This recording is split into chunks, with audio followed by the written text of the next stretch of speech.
tips dan trik supaya bisa enjoy bekerja di startup. Aktif ya di medsos sampai main sama Sadil Ramdhani itu gimana ceritanya? Aduh, Range bekerja di perusahaan startup tuh berapa ya mas? Range gajinya? Ya, terserah anda, range-nya aja. range-nya? Kalau tembus insentif berapa, kalau enggak berapa, kalau dianyep. Ya, kalau tembus insentif bisa lah kita berlibur ke 3, 2, 1, yuk kita interview. Oke, pelamar selanjutnya silakan masuk. Silakan mas. Misi, Pak. Iya. Langsung duduk aja mas. Selamat malam, Pak. Malam. Langsung duduk mas. Mic-nya udah nyaman belum? Kita konsepnya lesehan di sini. Halo, cek. Ya. Oke. Dengan Mas Lucky. Ya, betul, Pak. Saya udah kenal Mas soalnya kayak selebgram. Masa sih, Pak? Iya, di Instagram. Salah kali, Pak. Aktif banget. Oh, iya. Terus juga temen-temennya bukan kaleng-kaleng. Oke.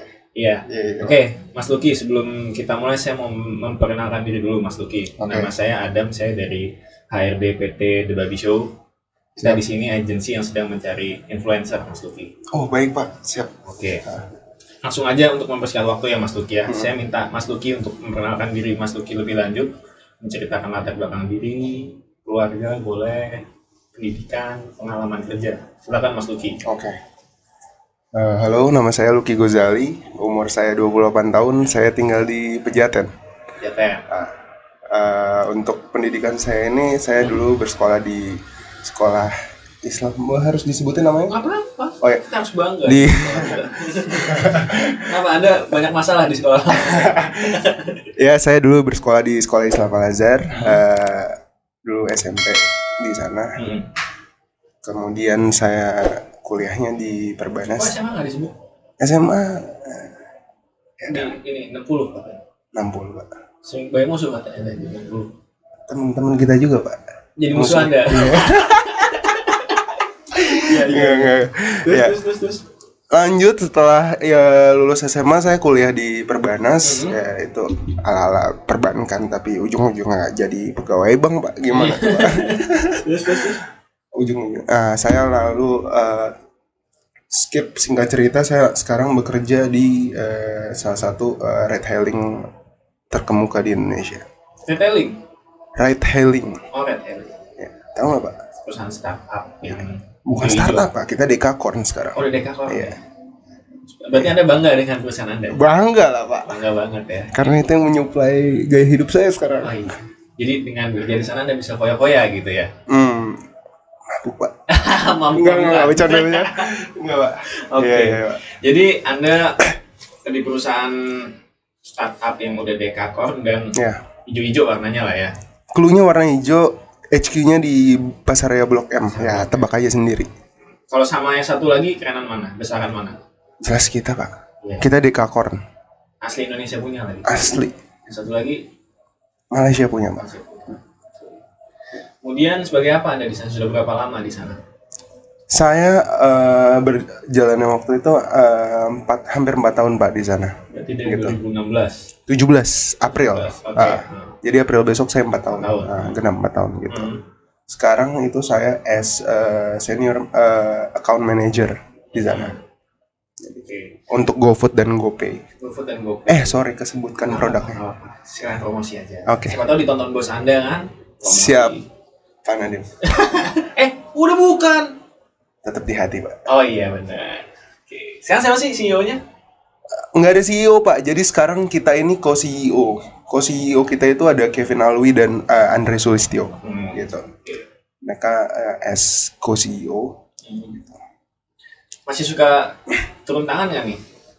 Siapa tahu ada info dari insider walaupun udah menteri kadang-kadang masih suka ya nggak bisa move on lah sama perusahaan namanya gitu. Oh enggak, Pak Nadiem itu orang yang cukup profesional di bidangnya. Jadi kayak once dia udah melepaskan jabatannya, dia fokus pada jabatan yang sekarang dia emban gitu. Pendidikan ya? Pendidikan, betul. Pusing masih dia nih ya, lagi jadi jabat menteri, tiba-tiba pandemi, sekolahan banyak yang nggak maksimal gitu kan. Terakhir saya lihat podcastnya sama Om Deddy itu dia cukup pusing sih karena pandemi ini dengan plan-plan yang dia punya untuk pendidikan kita, tapi dihajar dengan COVID, tapi malah jadinya berantakan. nggak berantakan sih. Itu challenge sih buat dia gitu. Saya yakin sih dia bisa. Tapi kesannya juga jadi apa ya namanya ya? Banyak orang bertanya-tanya nih, capable nggak dia backgroundnya kan bukan di pendidikan sebenarnya, di teknologi kan.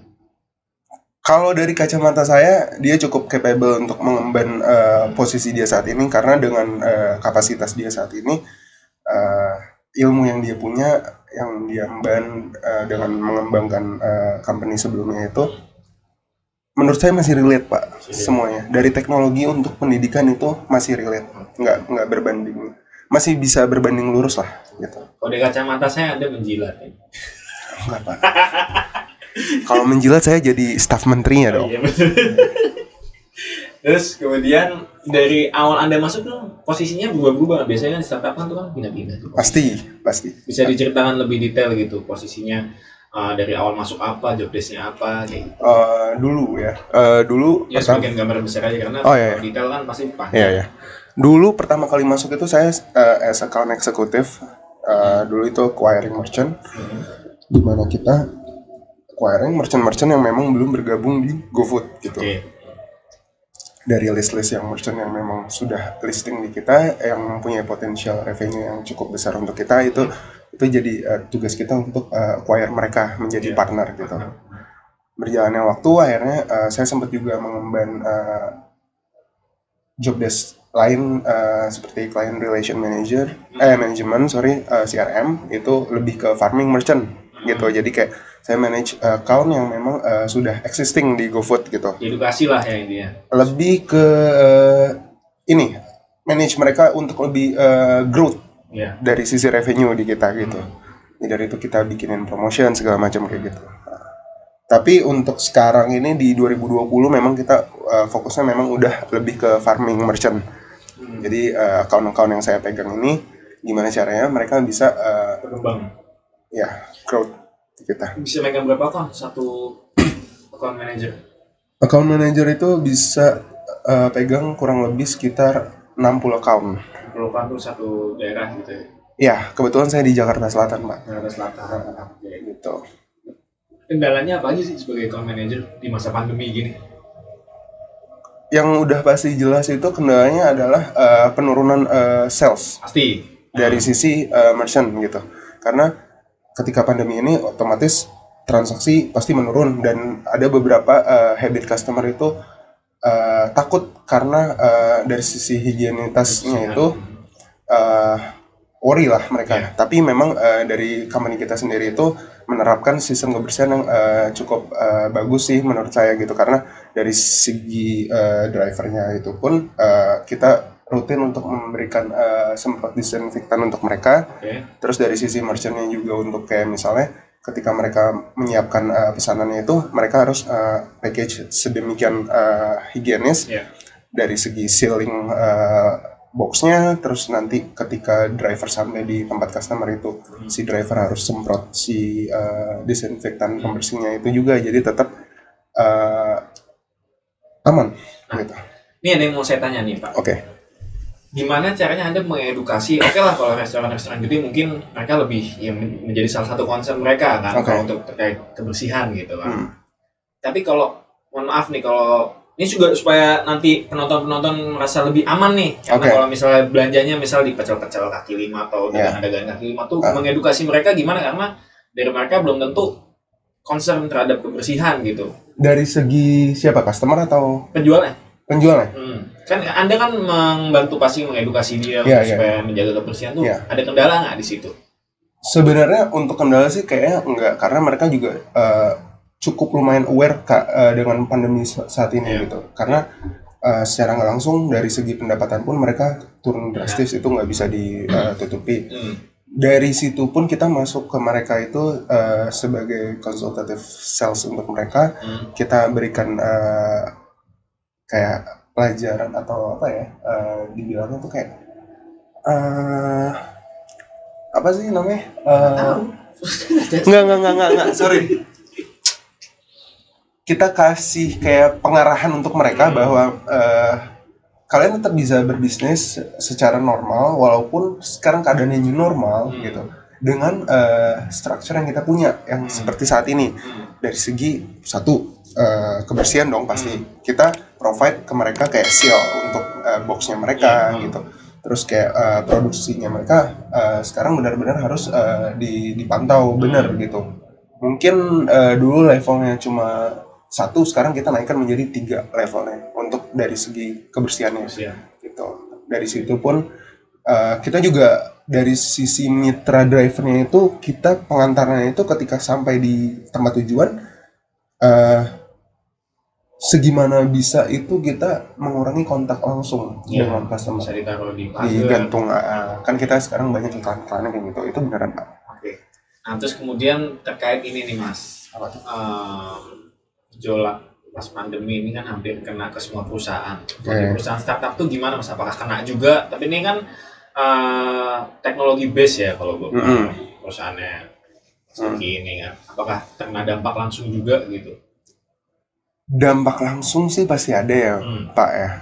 Cuman balik lagi, bagaimana perusahaan kita ini menyikapinya itu seperti apa gitu.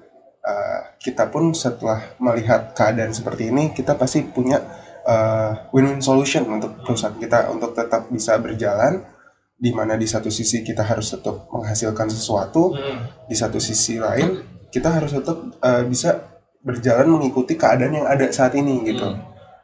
Caranya adalah untuk berusaha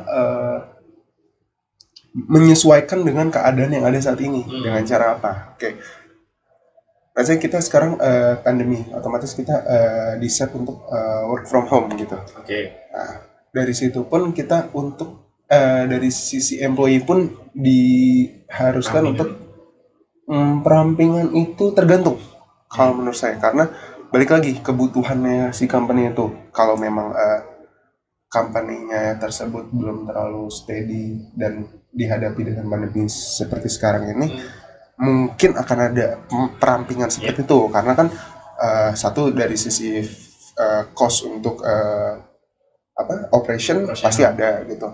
Di satu sisi mereka harus tetap menggaji karyawannya. Otomatis sektor-sektor mana aja yang mungkin ya kita nggak bisa bilang nggak penting ya, tapi kurang berkontribusi mungkin. Betul, kayak gitu. Kayak beberapa tuh kayak GoFix, GoMasas itu kan semenjak pandemi tutup ya. Ya, jadi memang ada beberapa lini dari produk kita itu yang di shutdown, tapi memang di shutdown itu bukan karena pandemi sebenarnya.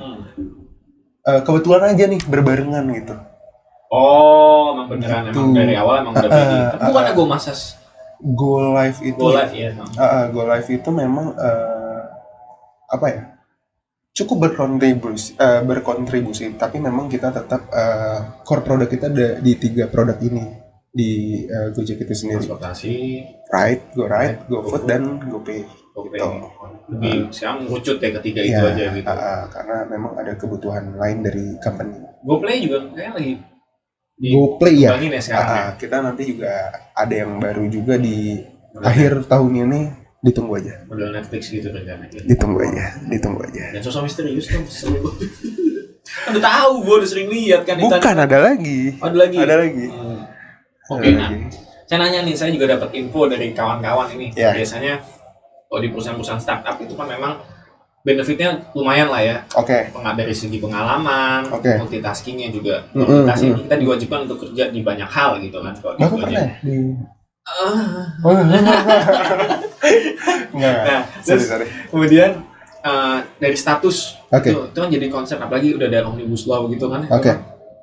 Kayak semakin banyak yang semakin memperkuat nih, bukan memperkuat sih, apa ya namanya ya, membenarkan lah dengan tenaga kontrak, tenaga outsourcing gitu kan. Sebelumnya kan memang banyak perusahaan startup yang status karyawannya itu kontrak dan outsourcing, ditambah dengan omnibus law, jadi seakan-akan boleh tuh kayak gitu. Itu Anda menyikapinya gimana? Kalau di perusahaan Anda sendiri, gimana cara supaya jadi karyawan tetap? Apakah ada atau memang sebenarnya nggak ada karyawan tetap? Kebetulan di perusahaan saya sendiri ini ada untuk karyawan tetap itu, tapi memang ketat ya?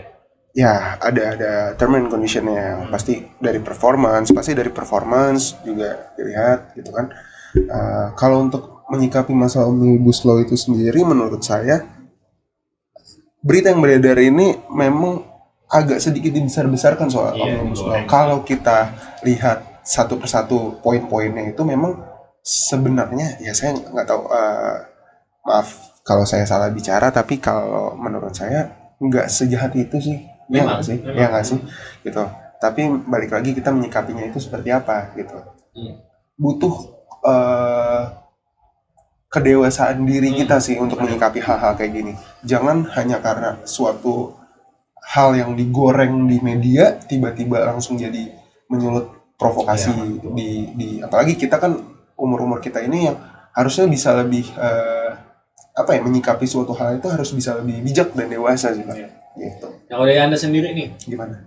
Atau mungkin dari teman-teman Anda ya, dari status itu jadi concern nggak sih dalam kerja? Ya status kepegawaian ya? Status kepegawaian mah pasti sih Pak, karena kan siapa sih yang nggak mau jadi karyawan tetap, karena kan pasti benefitnya berbeda gitu. Kayak misal kita bisa dapetin insurance kayak gitu segala macam, benefit-benefit lain, cuman itu kita anggap sebagai sebuah privilege lah, dengan apa yang sudah kita kasih untuk perusahaan gitu. Once kita kasih performance yang baik, pasti ada apresiasi khusus dari perusahaan, ya mungkin menjadikan kita karyawan tetap gitu kan, dari performance kita gitu sih Pak. Tapi menurut saya itu penting, karena ketika kita bekerja itu dengan status karyawan kita punya kayak sekarang ini, itu kan pasti juga membuat diri kita itu jadi lebih bertanggung jawab sama, ada rasa memiliki beda sense of belongingnya tuh ada gitu. Kemudian kira-kira nih rencana ke depan Anda tuh pingin tetap stay di Gojek apa gimana? Melihat dengan dinamika yang ada, terus juga saya juga banyak lihat biasanya rentang waktu kerja orang-orang di startup tuh biasanya kan cepet-cepet nih. Anda bisa 4 tahun nih, berarti kan sebuah keistimewaan nih. Betul, jadi gimana ya, lumrahnya tuh orang bilang kita bekerja itu cuma 3 tahun. 3 tahun tuh batas maksimal lah kita di suatu perusahaan apapun itu, corporate kayak atau di startup kayak gitu. Cuman di Gojek ini ada salah satu divisi yang memang membuat pekerjaan itu menjadi lebih menyenangkan gitu. Mereka punya salah satu divisi, saya boleh mention di sini, namanya Dynamic Culture. Mereka memprovide semua kebutuhan employee. Kalau kita nyebutnya GoTroops. Jadi GoTroops itu kita di-provide semua hal-hal yang memang menyuplai pekerjaan kita. Dari segi activity, terus kayak misalnya kita dibuatkan gym khusus atau kamar tidur khusus, ruang bermain, yang mana kalau kita lihat itu semua relate sama pekerjaan yang kita lakukan. Jadi ketika kita mulai merasa kayak jenuh sama kerjaan, kita bisa main dulu. Main dalam arti kayak untuk melepas sedikit penat, recharge lah kayak gitu. Kita juga nanti kadang ada dibuatin acara kayak kumpul-kumpul bareng kayak gitu. Itu mabok bareng? Saya kan ya. Walah. Ya itu balik lagi Pak. Gitu. Terus saya mau nanya nih Mas, bukan mau nanya sih ya, buat saya atau buat teman-teman yang nanti lihat tips dan trik supaya bisa enjoy bekerja di startup gimana? Karena kan banyak desas-desus kalau di startup tuh udah kutip kayak sampah, multitasking, nggak kenal waktu, flexi time tuh berarti bisa dibilang nggak kenal waktu juga kan, bisa anytime. Memang nggak terikat waktu, cuman kadang-kadang kerjanya juga batas selesainya juga nggak terikat kan, bisa kapanpun. Ya how to survive in startup industry lah. Tipsnya, kalau dari saya, kan Anda 4 tahun nih, berarti kan jarang-jarang loh orang bisa di startup lama kan. Iya. Banyak yang dari startup gitu. Tipsnya apa nih? Kalau dari saya itu sendiri, pertama pasti dari lingkungan kerjanya, gitu. Environment-nya itu seperti apa. Ketika lingkungan kerja itu sudah mendukung dengan pekerjaan yang kita punya, otomatis kita berusaha untuk menikmati pekerjaan itu, even itu sefakat mungkin, gitu. Karena dari saya itu sendiri, saya harus lihat juga ketika lo punya lingkungan kerja yang misalnya nggak enak gitu, lo nggak bakal betah lama di situ, gitu. Kayak satu, itu tips pertama ya. Tips kedua itu lo harus tahu pekerjaan yang lo ambil ini apa gitu. Jadi kayak yang kayak tadi kita sebut sense of belonging, kayak lo kerja as account manager, otomatis lo manage account. Kayak lu ngurusin merchant, lu ngurusin klien-klien gimana caranya mereka membangun bisnis di Gojek, di GoFood kayak gitu. Tapi lu juga harus menempatkan posisi pandangan lu itu di perspektif lain, jangan dari perspektif diri lu sendiri gitu. Jadi kayak lu bisa menempatkan diri, misalnya gini, contoh simpelnya gini, gue pernah ada merchant dulu, dia nasi uduk kecil,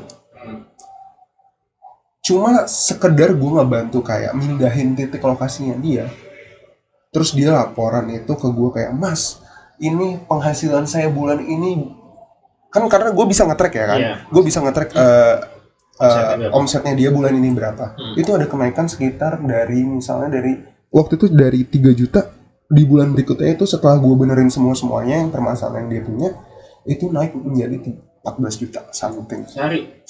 Sebulan. Oh, sebulan itu kan lumayan kan. Terus kayak dari situ tuh gue ngerasa kayak saya bermanfaat.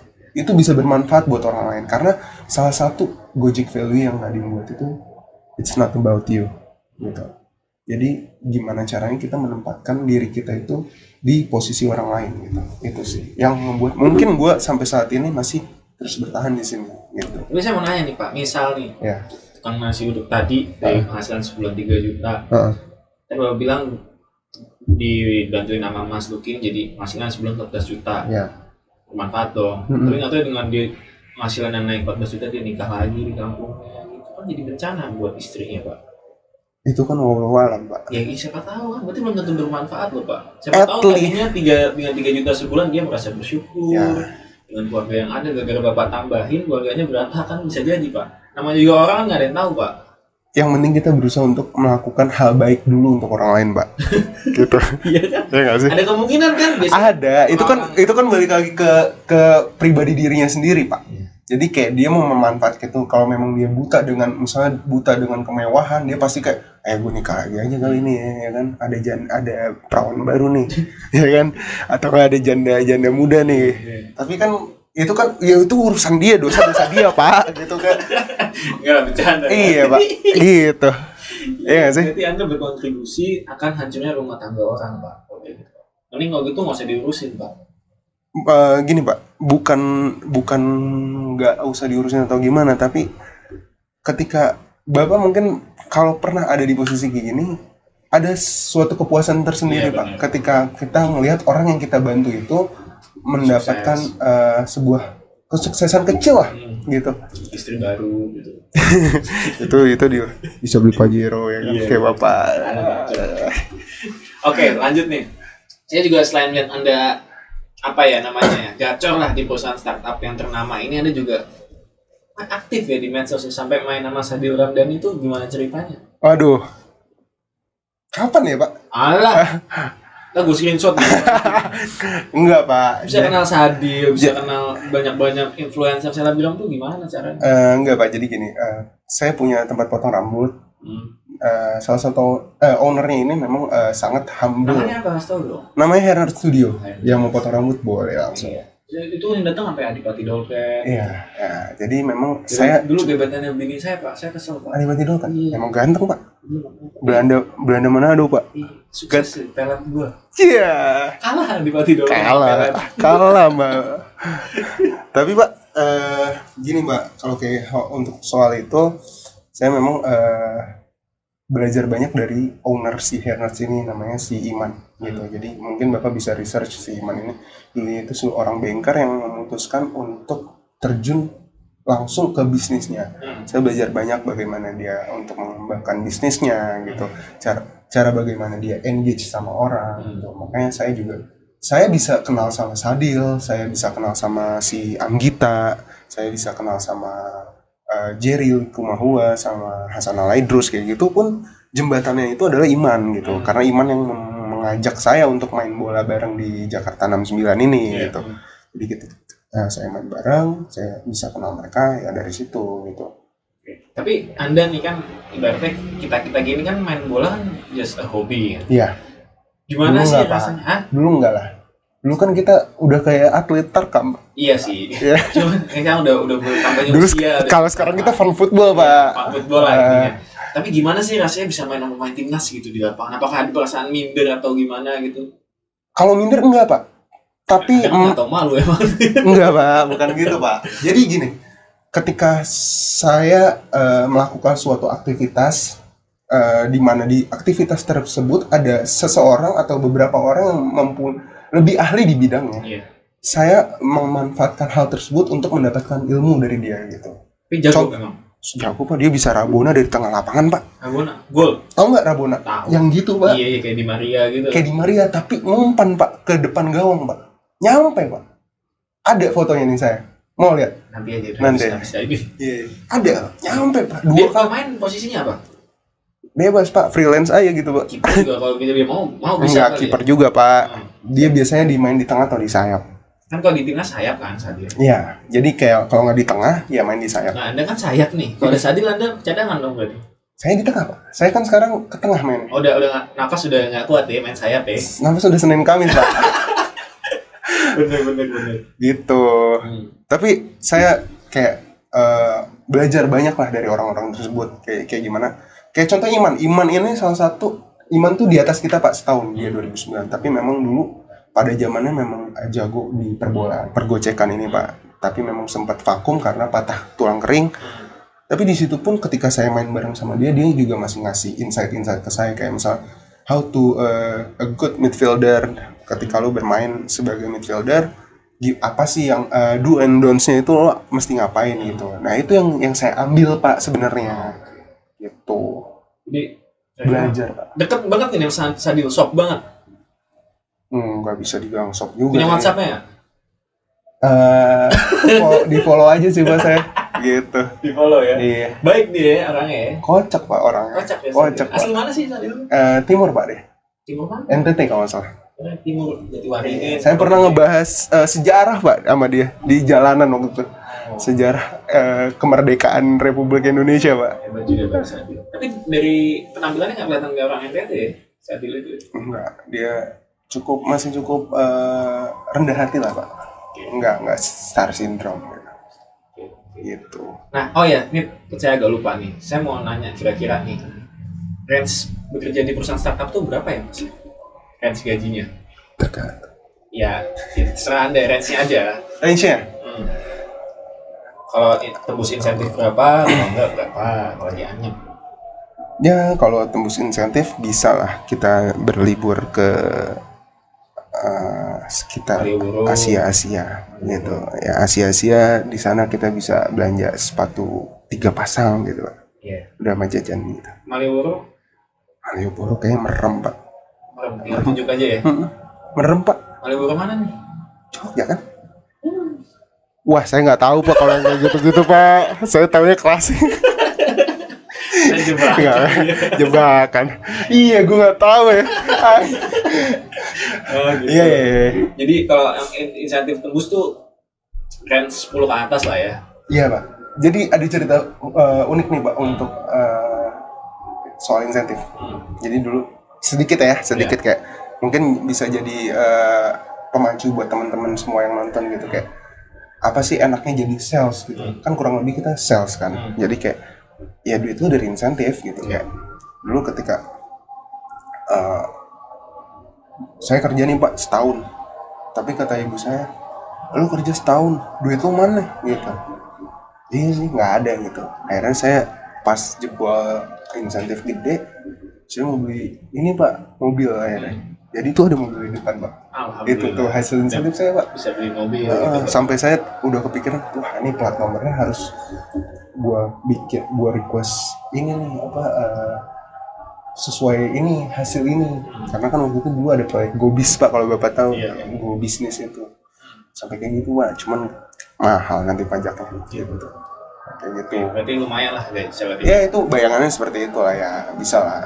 Saya mau nanya nih, Anda kan sekarang udah memiliki tato, bisa diceritain nggak artinya apa? Tato? Agak unik nih anak Al-Azhar bertato nih. Iya pak. Kan ada berapa? 4 ya sekarang ya? Ada dua. Nah ini. Nanti selangkangan Anda bikin juga? Itu yang lain pak. Enggak. Jangan sembarangan, Pak. Bapak emang udah pernah lihat di tangan saya? Di tangan tuh apa Di tuh? tangan. Oke, jadi ini semua ada artinya sebenarnya, Pak. Jadi dulu ya ini perjalanan hidup sih. Ini dikasih lihat nggak sih? Masih lihat aja. Kelihatan ya? Itu MCM. Nah, huruf ini- Romawi ya. Ya, ini huruf Romawi. Ini ada yang paling atas itu ulang tahun bokap, yang kedua itu nyokap, yang ketiga itu adik. Oh, ada. Kalau adik saya jadi kakak, Pak. Oh iya Di sini. benar.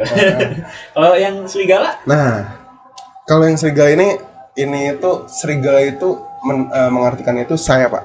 Oh, ada serigala. Bukan, Bukan buaya. Pak. Serigala itu kan terkenal dengan binatang yang kalem tapi mematikan gitu. Nah, saya membuat tato serigala ini kenapa di kiri? Karena di kiri itu kan tempatnya banyak salah, banyak dosa. Itu saya di sini. Itu saya di kiri. Kenapa saya buat di balik sini nih? Kalau mau lihat di belakang sini. Iya, salah tempat atau gimana? Enggak. Karena dari ini adalah filosofinya gini. Kalau di belakang sini, apapun posisi saya, dimanapun posisi saya tetap bisa memantau keluarga saya, Pak. Oh, Gitu. ada Jadi filosofinya. ada filosofinya. Jadi a wolf always protect his family, so do I. Ide. keren. Nah, ini kan terakhir nih ya sebelum penutupan ya. Iya, Anda iya. kan statusnya dalam percintaan freelance nih, nemplok sana sini. Maksudnya apa nih, Pak? Freelance, Pak? Bapak sendiri yang bilang Oh, tadi. iya. Off cam tadi kan bilangnya freelance. Nah, berarti buat cewek-cewek nih ya kayak good looking kan, influencer, Walah, mainnya sama selebgram, Enggak lah, Pak. udah punya mobil sendiri, kerjaan udah settle. Kenapa Anda masih apa terlalu bingung nih mencari pasangan atau mungkin ya belum ada yang klik aja gitu? Siapa tahu dari penonton kan nanti ada yang minat, Oh, yang aduh. basah nonton Anda. Gimana ya, Pak? Saya sering banget disakiti, Pak. Oh, Jadi bacot. kayak enggak sebenarnya. Enggak, Pak. Jadi mungkin memang Tuhan belum mempercayakan saya untuk memberikan saya seorang jodoh yang bisa menemani saya. Mungkin enggak. Kalau Bapak kan mungkin sekarang udah punya anak baru 2 minggu. Jangan gitu dong. Ya enggak gitu. Nonton saya. Oh, enggak. Harga pasar. Oh iya, sorry. Jadi kayak misalnya kayak teman-teman kita yang mungkin udah punya anak, istri, itu Tuhan memberikan kepercayaan lebih untuk mereka untuk bisa lebih bertanggung jawab. Mungkin porsi tanggung jawab saya belum sampai di situ, Pak. Gitu. Mungkin saya harus bisa membahagiakan diri saya sendiri dulu, Oke. membahagiakan keluarga saya gitu. Kayaknya Anda pernah patah hati nih kalau saya lihat. Iya, Pak. Jangan Saya dibahas. pernah jagain jodoh orang, Pak. Bapak tahu kan? Ada agak mirip kok emang.